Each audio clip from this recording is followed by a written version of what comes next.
Halo teman-teman semua, kembali lagi bersama Adinda di channel Batas Kisah. Semoga teman-teman Batas Kisah sehat selalu ya. Nah, sekarang kita akan membacakan kisah dengan judul Aku Dipaksa Menikah dengan Om-Om Mesum. Yuk simak ceritanya sampai selesai.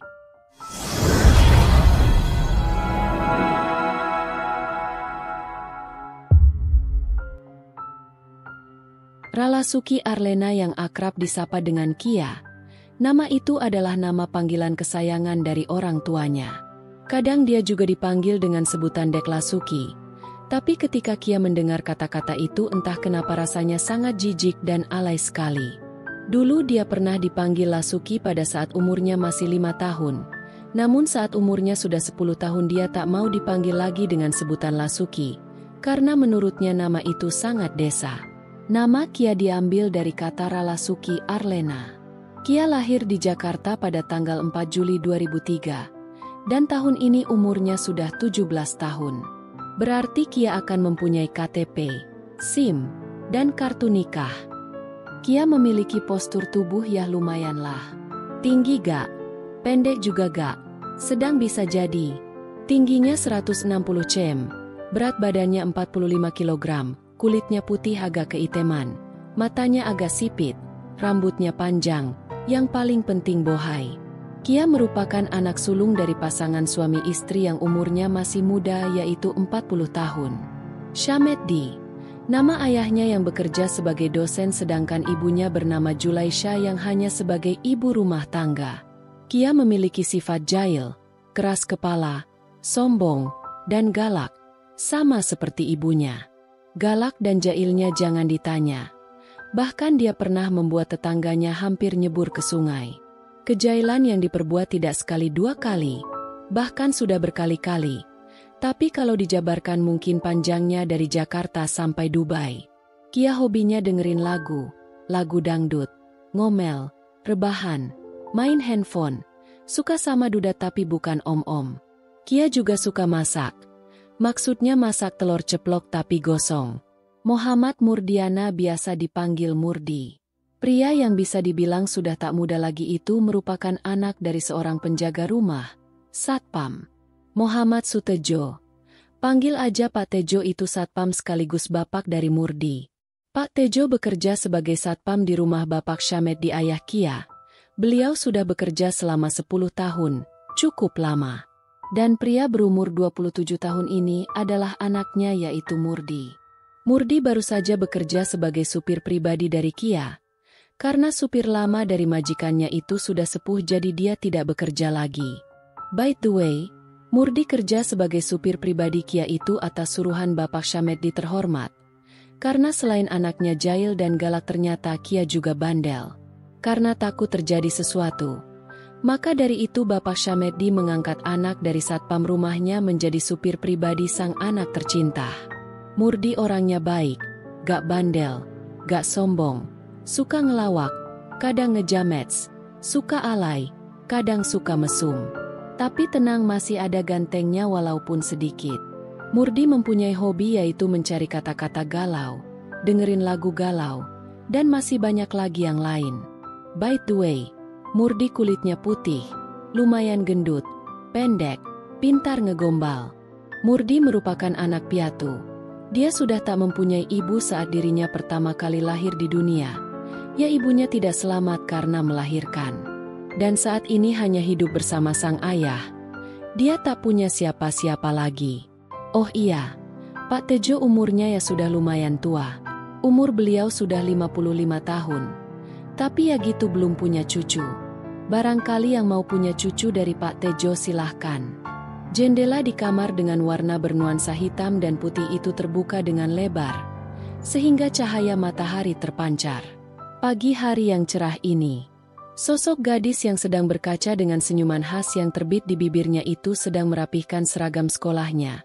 Kemeja berlengan pendek dan rok pendek di atas lutut yang berwarna putih.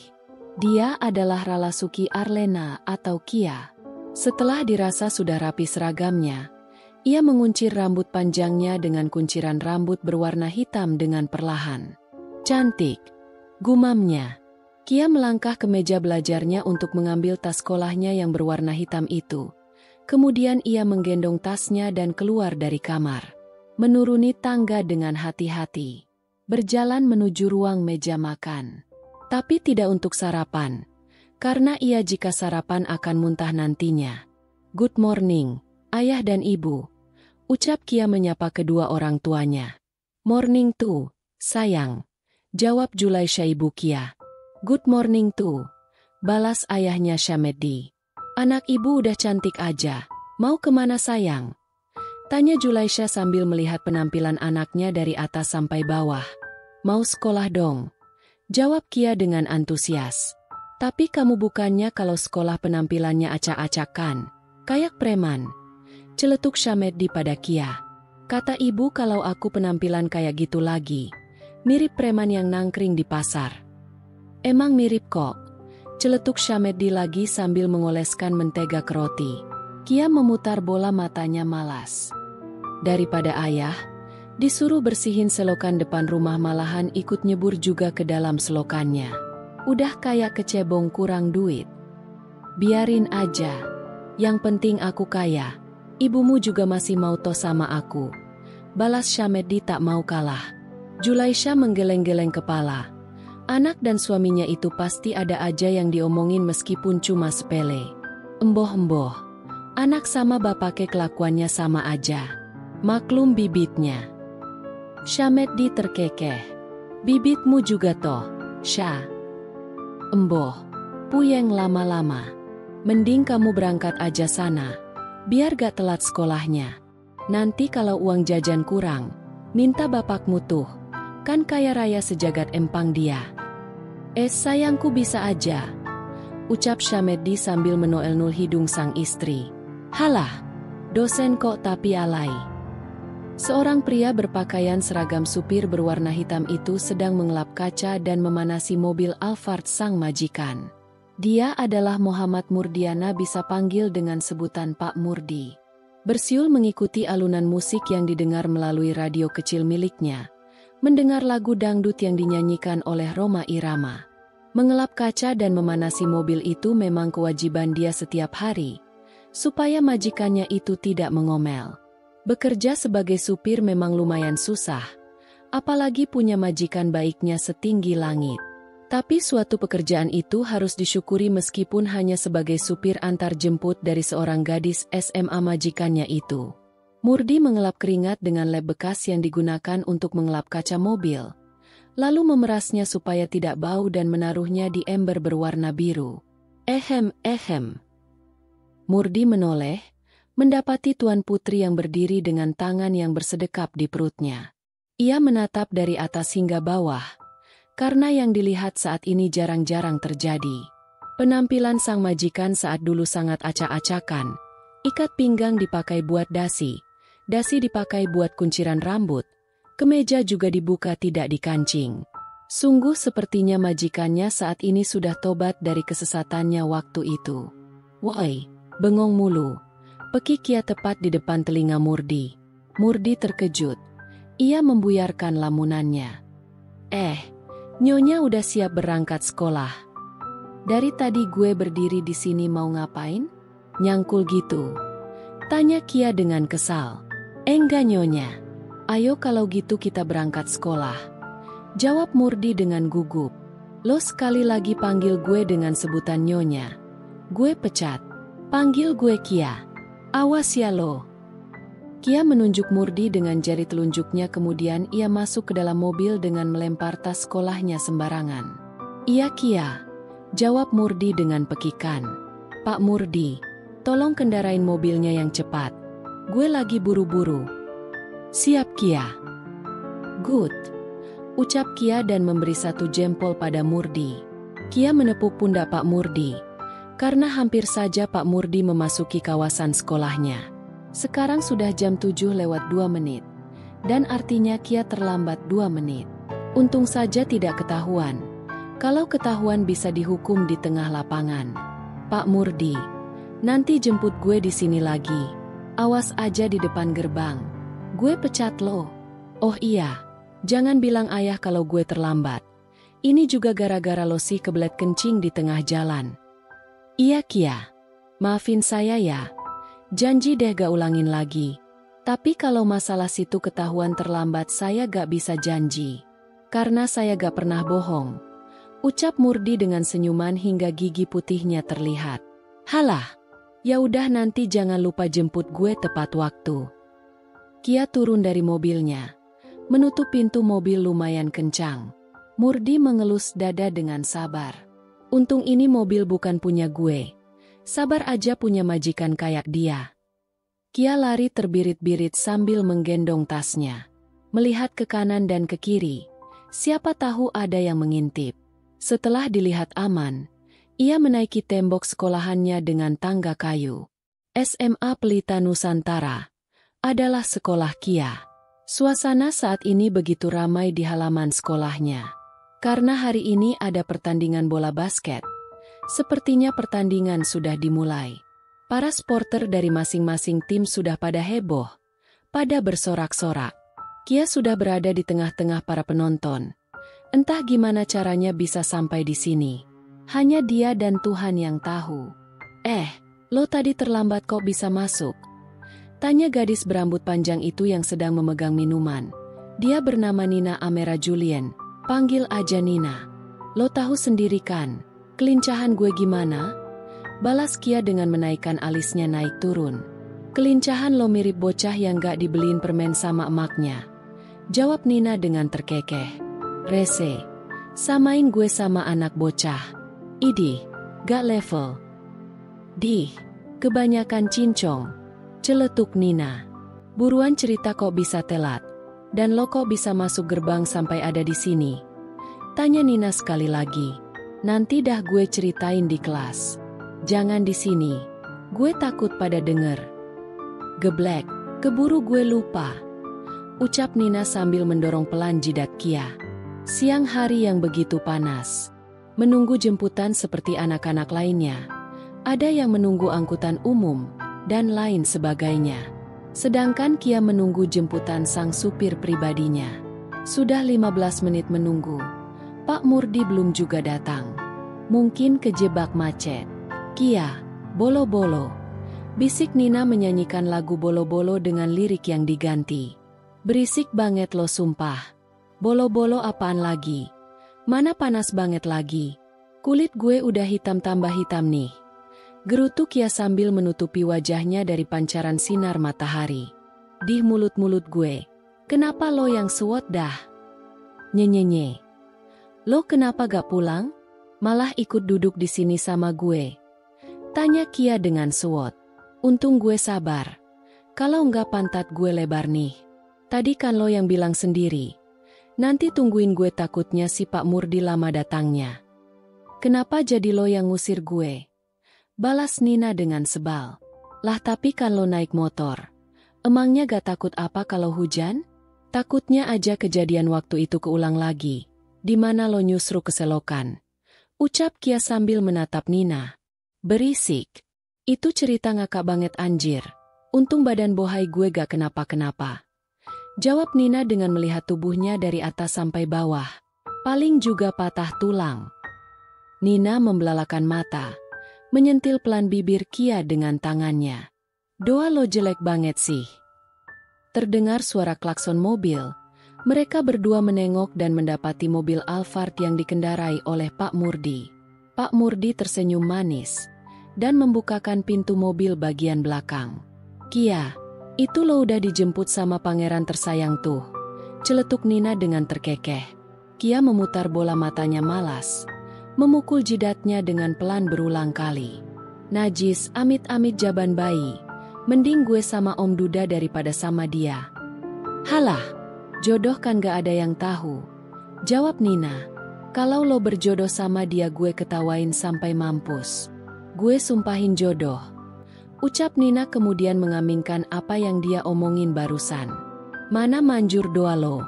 Yang manjur tuh doa orang tua. Di gak tahu aja kalau gue dukun. Dukun apaan? Tanya Kia dengan bingung. Dukun jomblo. Meratapi nasib kejombloan. Jomblowati. Udah sana. Ditungguin dari tadi. Dah.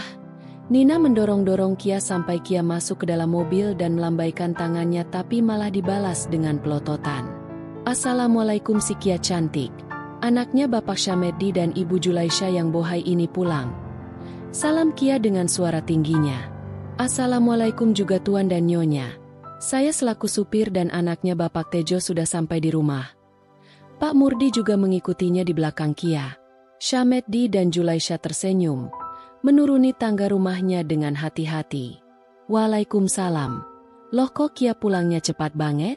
Kamu gak bolos kan? Ngapain bolos? Kurang kerjaan aja. Jawab Kia yang sudah duduk di sofa ruang tamunya yang warna abu-abu itu. Barangkali bantuin orang gali tanah. Ayah stres. Dikira aku kuli apa? Kia memanyunkan bibirnya sambil mengumpat di dalam hati. Ya udah kamu ke atas gih. Istirahat. Nanti malam jangan keluyurannya. Soalnya mau ada yang ayah bilangin ke kamu. Ucap Syameddi sambil mengelus pelan rambut anaknya. Kia mengangguk. Lalu berdiri dengan menenteng tas sekolahnya. Kalau gitu aku ke atas dulu ya. Ayah, Ibu, ucapnya. Lalu ia melirik ke arah Pak Murdi. Pak Murdi aku permisi. Lanjutnya setelah mendapat anggukan dari Pak Murdi. Kamu ngapain berdiri di situ? Tanya Syameddi dengan bingung melihat supir anaknya yang berdiam diri. Saya mau bilang Om. Tadi Kia terlambat masuk sekolah. Tapi dia bisa masuk, karena manjat dari tembok sekolah. Ucap Pak Murdi menatap Syameddi dengan kaki gemetaran. Bilang apa kamu tadi? Tanya Syameddi, memegang koran yang digulung-gulung. Itu Kia. Syameddi menggebrak meja kacanya menggunakan koran.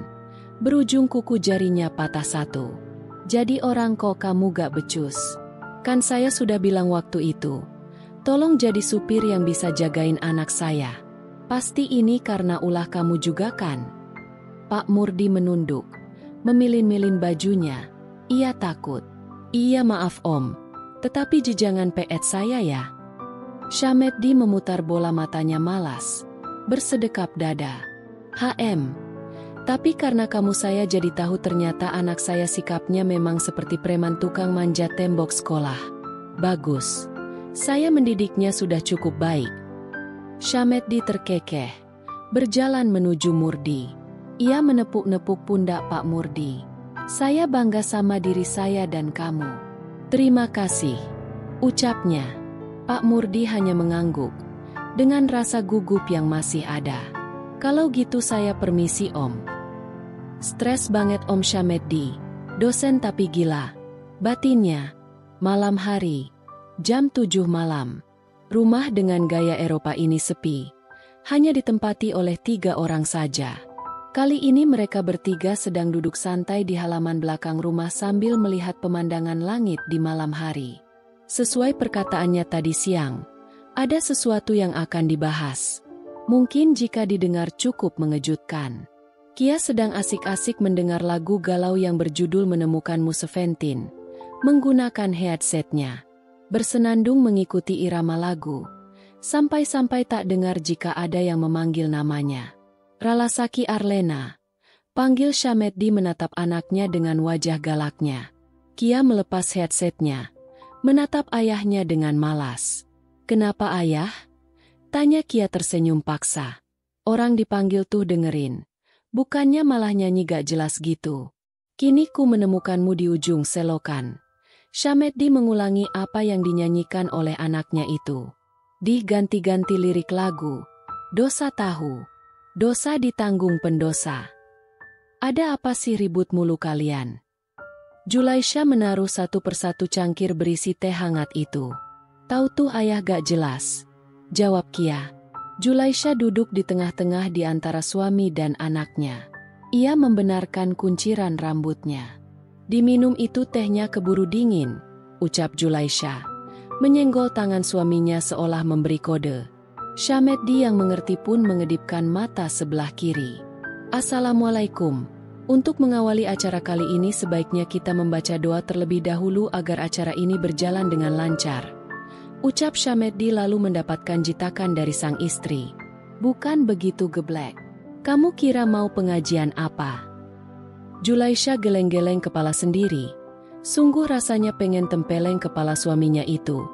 Tapi dia masih ingat itu suaminya. Syameddi garuk-garuk kepala. Malu. Jadi di sini ayah akan memberitahu satu hal berita mengejutkan. Syameddi memperagakan saat mengucapkan kata mengejutkan. Kia menengok saat mendengarkan kata berita mengejutkan. Karena biasanya ayahnya itu akan memberitahu berita yang bikin tetangganya bisa panik. Contohnya saja, 2 bulan yang lalu, di mana ayahnya tak sengaja lupa mematikan kompor hingga api itu merambat ke lap kain. Dan bisa-bisanya hal itu saja dipost ke Facebook dengan caption yang alainya minta ampun. Hai sayangnya aku hihi, rumahku kebakaran loh. Untung aja badan seksi aku endea apa-apa. Berita apa, yah? Tanya Kia. Syameddi menatap sang istri meminta bantuan untuk memulai pembicaraan serius ini. Jadi, sebelumnya ayah lanjutkan. Ucap Julaisha. Karena dia sendiri juga gak tahu apa berita mengejutkan itu. Jadi umur Kia kan udah 17 tahun. Kia pasti udah tahu kan apa itu cinta dan pacaran. Tanya Syameddi dan diangguki oleh Kia. Demi kebaikan sesama. Sebelumnya ayah mohon maaf. Kia kan cantik. Bohai. Pasti banyak yang naksir. Ucapnya. Ayah takut kamu semakin liar. Maksudnya kamu tambah jahil dan bandel di luaran sana. Lanjutnya. Jadi? Tanya Kia sambil menaikkan alisnya. Ini kesepakatan ayah dengan salah satu orang. Kita sudah berjanji 2 tahun yang lalu. Di mana kamu masih berumur 15 tahun. Anak dia laki-laki dan anak ayah perempuan. Janji kita, ayah akan menjodohkan kamu dengan anaknya. Apakah kamu mau menerima perjodohan ini? Tanya Syameddi sambil berdoa di dalam hati. Mau ayo mau, gak mau bukan anak gue. Kia terbatuk-batuk. Karena sedang minum teh hangat tiba-tiba sang ayah bilang menjodohkan. Ayah apa-apaan sih? Jodohin aku sama siapa? Hah, ayah jodohin Kia sama siapa? Tanya Julaisha. Suaminya ini aneh-aneh aja. Sama anaknya dialah. Tenang, dia masih bujangan. Jadi masih bersegel. No sentuh-sentuh siapapun. Aku gak mau ya nikah di umur 17 tahun. Aku masih mau sekolah. Gak mau putus sekolah. Apalagi nanti kalau aku hamil terus ngerawat anak. Ih ayah gak mau ah. Rengek Kia. Ibu juga gak setuju ya. Enak aja main jodoh-jodohin Kia. Duit tepiro. Kok kalian gitu cih? Ayah kan mau punya cucu. Gak kacihan apa cama ayah? Syameddi mengikuti suara bayi yang dialay-alaikan. Jijik punya suami alay. Julaisha menampar paha suaminya sampai merah. Cucu cupita noh. Peki Kia dengan kesal. Setuju gak setuju tetap berjalan. Ayah sudah mengurusi surat-surat pernikahan kamu dengan anaknya dari jauh hari. Dan kalian akan menikah 2 hari lagi. Jelas Syameddi dan beranjak meninggalkan anak dan istrinya. Gila, ibu aku gak mau nikah. Rengek Kia dengan ingus yang hampir saja meler. Iya sayang, tenang. Entar ayahmu ibu gantung di pohon mangga kalau kamu beneran nikah. Syameddi mengetuk pintu kamar berwarna putih yang terdapat tulisan gantung yaitu Kamar Inces Kia. Ralasuki Arlena, buka pintunya. Ini ayah sayang. Pekik Syameddi yang masih mengetuk pintu itu. Kia anak ayah yang paling cantik. Bohai, dibuka dong pintunya. Kamu lagi ngapain sih? Di dalam kamar, Kia menggerutu. Enak-enak lagi tiduran sambil maskeran malah diganggu. Dengan malas, ia membuka pintu kamarnya. Ternyata sang ayah yang mengganggu. Setan, pekik Syameddi. Menutup matanya dengan kaki yang gemetaran. By the way, Pak Syameddi itu takut sama yang namanya hantu. Jadi wajar aja alay. Mana setannya? Biar Kia pukul. Kia melihat di sekitar kamarnya. Tidak ada apa-apa. Syameddi membuka mata. Ia dikejutkan kembali dengan anaknya yang memakai masker berwarna hitam. Tepat di depannya. Kamu tuh setannya. Lagian pakai masker di siang bolong. Untung ayah gak jantungan. Kia menatap tajam. Enak aja cantik gini dibilang setan. Ya lagian kamu ngapain pakai masker? Tanya Syameddi, karena yang ia tahu masker digunakan untuk bedakan. Yang dimaksud Pak Syameddi itu bedak merek Mars. Biar wajahku ini kinclong mirip orang Korea. Jawab Kia. Mau kinclong pakai Mama Lemon.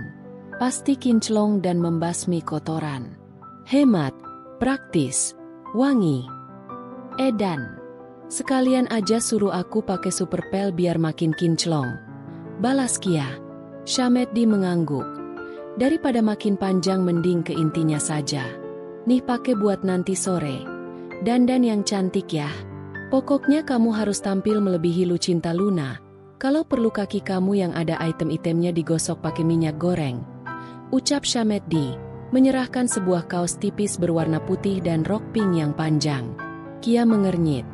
Buat apa ayahnya ngasih baju kayak gini? Mau ngapain aku disuruh pakai baju gituan? Udah deh. Nanti sore kamu udah harus dandan cantik dan rapih. Jangan lupa wangi.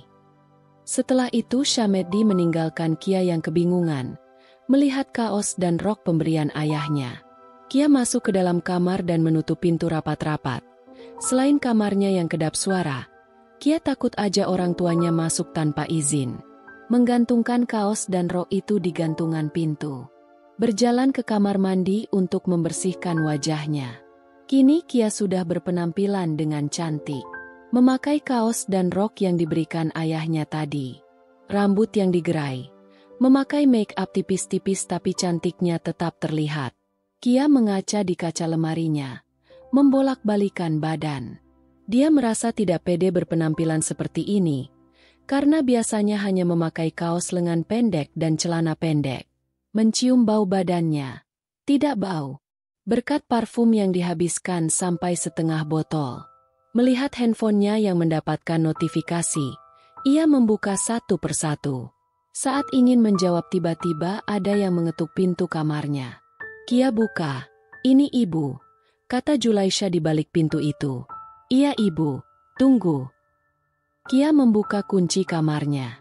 Melihat ibunya yang memakai baju daster dan rambut dicepol itu. Kenapa ibu? Tanya Kia. Itu ayah kamu. Nyuruh kamu ke bawah. Ibu gak tahu mau ngapain. Coba deh kamu ke bawah. Kia mengangguk. Iya habis ini aku ke bawah. Ya udah kalau gitu ibu mau ke dapur dulu. Disuruh buatin minuman sama ayah. Kia menutup pintu kamar. Turun ke lantai bawah dengan hati-hati. Takut jatuh karena roknya yang panjang. Dia melihat di ruang tamu ada seseorang yang dikenal. Syameddi mendengar langkah seseorang. Pasti itu anak kesayangannya.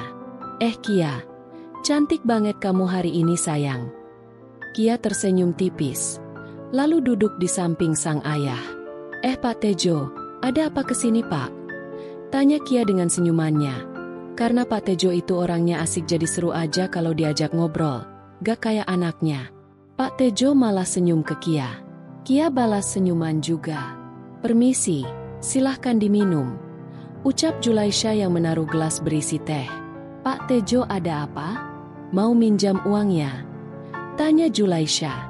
Karena kalau Pak Tejo mau minjam uang pasti ke rumahnya.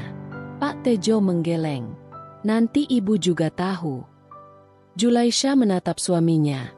Tidak mengerti maksudnya apa. Julaisha duduk di sebelah Kia. Seseorang datang dengan penampilan yang lumayan. Jauh berbeda seperti biasanya. Memakai kemeja dan juga kacamata. Ia menyalami Syameddi dan Julaisha. Dia adalah Murdi. Lalu duduk di samping bapaknya. Syameddi tersenyum senang. Loh kok ada Pak Murdi juga di sini? Tanya Julaisha dan Kia bersamaan. Murdi melepas kacamata hitamnya dan menaruhnya di kantung kemeja. Ia tersenyum kepada Kia. Syameddi menghembuskan nafas. Jadi maksud tujuan Pak Tejo dan Nak Murdi di sini sebenarnya. Murdi ingin melamar anak kita yaitu Ralaski Arlena. Apa?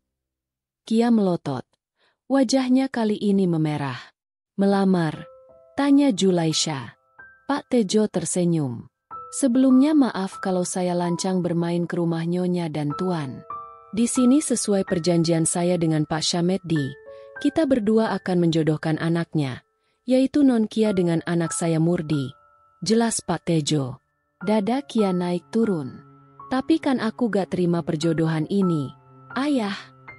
Maaf sayang, tapi kami sudah mengurus surat-surat pernikahannya dan undangan juga sudah disebar. Batalin. Aku gak mau nikah. Aku masih muda. Ibu juga gak setuju. Kia masih terlalu muda untuk menikah. Dan ibu juga malu punya menantu kayak Nak Murdi. Ibu gak mau, Ayah. Syameddi menatap istrinya. Syah, kamu kok bilang gitu? Maaf, saya gak bisa nerima Nak Murdi jadi menantu saya. Murdi mengangguk pelan, dalam artian, iya enggak apa-apa. Terserah ibu mau atau gak. Orang di sini yang ngejalanin si Kia, jawab Syameddi dengan galak. Kia meremas rok pinknya sampai tangannya itu berkeringat. Gugup, takut. Kia sayang, panggil Syameddi. Kia mengangkat wajahnya, melihat sang ayah. Kia, ayah minta kamu mau menerima perjodohan ini, ucapnya. Murdi, kamu ajak Kia ke taman belakang buat bicarain masalah ini. Murdi mengangguk. Lalu berdiri. Ayo sayang, berdiri, ucap Syameddi. Dengan terpaksa, Kia berdiri dan menerima uluran tangan Murdi. Murdi membawanya ke taman belakang rumah, duduk di ayunan kayu. Kia masih gugup, memikirkan masalah perjodohannya. Jawab tidak atau iya? Rambut Kia menutupi wajahnya.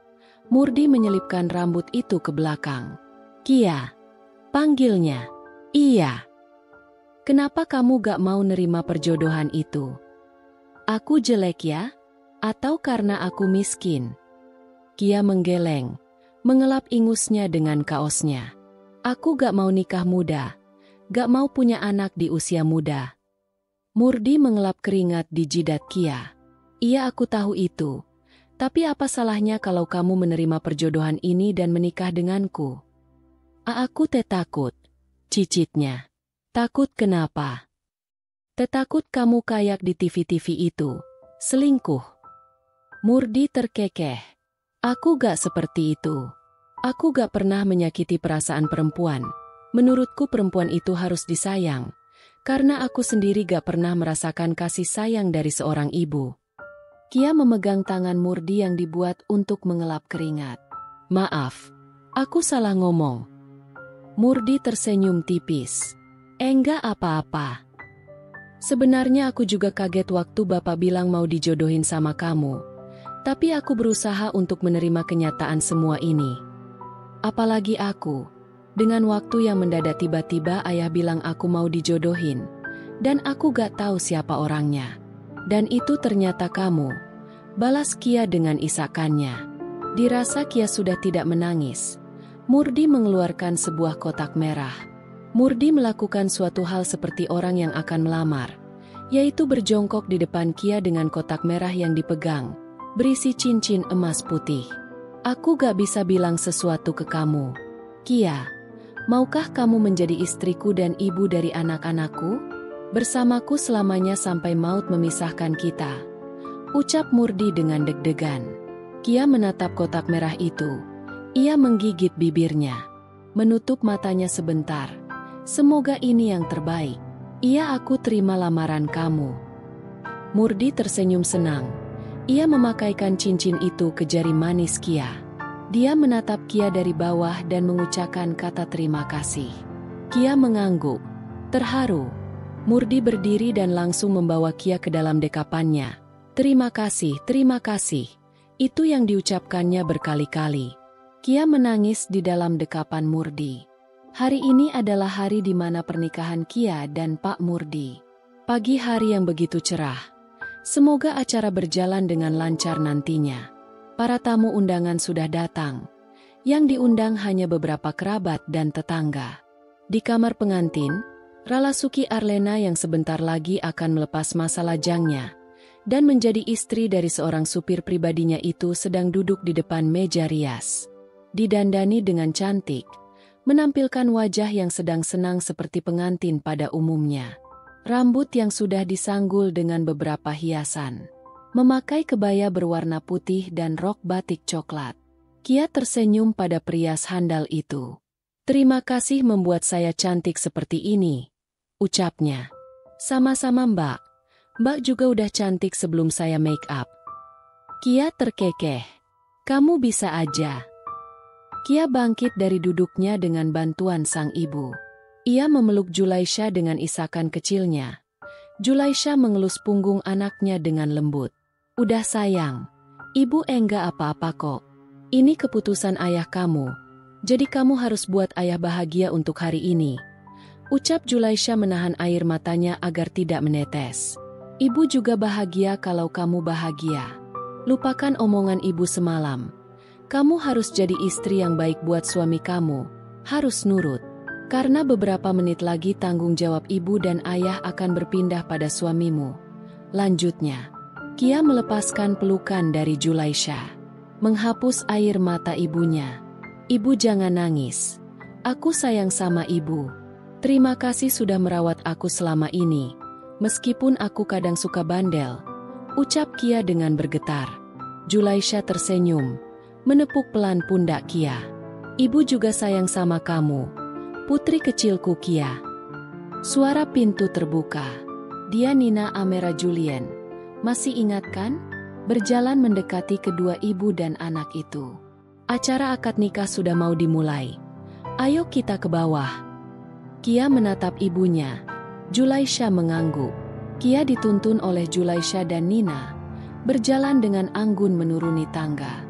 Senyuman yang terbit di bibir Kia membuat para tamu berbisik-bisik. "Cantik ya dia." Sampai tak sadar jika Kia sudah duduk di pelaminan. Di samping Murdi yang sudah duduk dengan gagah layaknya raja yang akan menikah dengan ratunya. Berpenampilan dengan menggunakan jas putih dan belangkon nikah motif batik. Murdi melirik Kia, calon istrinya itu. Ia tersenyum tipis. Rasa gugupnya sedikit hilang. "Bagaimana mempelai pria sudah siap?" tanya Pak Penghulu. Murdi mengangguk. "Bismillah, saya siap." "Baik, kalau begitu, acara akad nikah akan segera dimulai. Silahkan Pak Syameddi selaku orang tua dari mempelai wanita menjabat tangan calon menantunya," ucap Pak Penghulu itu. Syameddi langsung menjabat tangan Murdi dengan gemetaran. Tangan Murdi dan tangannya sama-sama gemetaran dan juga berkeringat. Tapi tidak terlihat siapapun selain Kia, Penghulu, dan Pak Tejo. "Pak Penghulu, saya gemeteran," bisik Syameddi. "Jangan gemeteran dulu Pak, belum juga dimulai," jawab Pak Penghulu dengan berbisik. "Bisa kita mulai?" tanya Pak Penghulu pada Murdi dan Murdi mengangguk. "Silahkan dimulai Pak Syameddi." "Saya nikahkan dan saya kawinkan engkau Ananda Muhammad Murdiana bin Muhammad Sutejo dengan anak saya bernama Ralasuki Arlena dengan mas kawin seperangkat alat sholat dibayar tunai." Murdi membuang nafasnya. "Saya terima nikah dan kawinnya Rasukila Arlen." "Tolong diulangi sekali lagi. Nama mempelai wanita salah diucapkan," ucap Pak Penghulu. Syameddi menghela nafas. "Mohon maaf para tamu undangan. Izinkan saya untuk mengulangi lagi. Saya nikahkan dan saya kawinkan engkau Ananda Muhammad Murdiana bin Muhammad Sutejo dengan anak saya bernama Ralasuki Arlena dengan mas kawin seperangkat alat sholat dibayar tunai." Murdi menutup matanya lalu membaca kabul. "Saya terima nikah dan kawinnya Ralasuki Arlena binti Syameddi dengan mas kawin tersebut dibayar tunai," ucapnya dengan lantang. Setelah mendengarkan kata "sah", Murdi mengucapkan alhamdulillah di dalam hati. Sedangkan Kia meneteskan air matanya, terharu melihat sang ayah saat membacakan ijabnya. Tepat hari ini, hari Kamis tanggal 18 November 2021, Kia dan Murdi sudah sah menjadi pasutri. "Selamat kalian berdua sudah sah menjadi pasangan suami dan istri," ucap Pak Penghulu dan menyalami kedua mempelai. "Sekarang kalian boleh memasangkan cincin." Suami memasangkan ke jari manis istri dan istri memasangkannya ke jari manis sang suami. Murdi meraih cincin emas putih, memegang tangan Kia yang sudah menjadi istrinya itu, kemudian memasangkan cincin itu pada jari manisnya dan sama seperti yang dilakukan oleh Murdi, Kia memasangkan cincin pada suaminya. Dilanjutkan dengan mencium kening istri dan menyalami tangan suami. Kia dengan tangan gemeteran menyalami tangan Murdi dengan hormat. Murdi mencium kening Kia dengan lama dan membisikkan sesuatu kata. Terima kasih. Maksudnya, terima kasih akhirnya saya punya istri dan gak bakalan jomblo lagi. Saat Murdi mencium kening Kia, banyak sekali yang memfoto untuk kenang-kenangan mungkin. Selamat ya anak ayah udah jadi istri. Nurut ya sama suami kamu. Dan kamu menantu saya. Murdi, tolong jaga anak saya dan ajarkan ke jalan yang benar. Murdi mengangguk, menyalami ayah mertua dengan sopan. Terima kasih sekali Om. Sudah mengizinkan saya untuk menjaga anak Om. Jangan panggil saya Om. Ubah panggilan itu ke saya. Panggil saya ayah kalau bisa kakek sih. Jawab Syameddi dengan cengirannya. Syameddi berbisik di depan telinga Murdi. Tolong kasih saya cucu ya. Minimal 2 dan maksimal 5 itu lebih dari cukup. Murdi terkekeh sambil menatap istrinya. Hehe, iya ayah. Pak Tejo menjabat tangan tuannya itu yang sekarang sudah berubah menjadi besan. Selamat ya Pak, kita sudah menjadi besan dan semoga secepatnya kita punya cucu. Iya Pak. 2 and 3. Itu cucuku, kekehnya. Kia menghambur ke pelukan sang ibu. Maafin aku ya kalau banyak salah. Aku hari ini bahagia banget nikah dihadirin ibu sama ayah. Selamat sayang. Baik-baik ya di hari pertama jadi istri. Julaisha melepas pelukan anaknya. Kamu sapa-sapa dulu ya tamunya. Ibu mau sapa tetangga dulu. Samawa Kia sama Pak Murdi. Gue dari semalam denger lo mau nikah ngakak sampai guling-guling. Tadi waktu lihat lo nangis mau ngakak tapi kasihan mana lo masih muda. Kia berdecih. Muda gini yang penting udah nikah. Cih, entar gue juga bakalan nikah. Tapi jodohnya belum nongol nih, masih di pesantren. Nina cemberut saat melihat Murdi menggenggam tangan Kia. Dahlah gue ganggu banget kayaknya. Malah dijadiin nyamuk. Jangan lupa buatin gue ponakan unyu-unyu. Gue mau cari obat nyamuk dulu. Selamat bersenang-senang Mahmud. Bersambung. Terima kasih teman-teman batas kisah. Mohon maaf jika Adinda ada kekurangan dalam membacakan ceritanya. Semoga teman-teman semua bisa terhibur dengan cerita yang Adinda bawakannya. Oh iya, jika teman-teman batas kisah menginginkan kelanjutan dari cerita ini, jangan lupa subscribe, like dan bisa bantu komen di bawah ya, agar Adinda lebih semangat untuk menghadirkan kelanjutan cerita yang menarik berikutnya. Sampai ketemu lagi di episode berikutnya ya. Sekian dan terima kasih.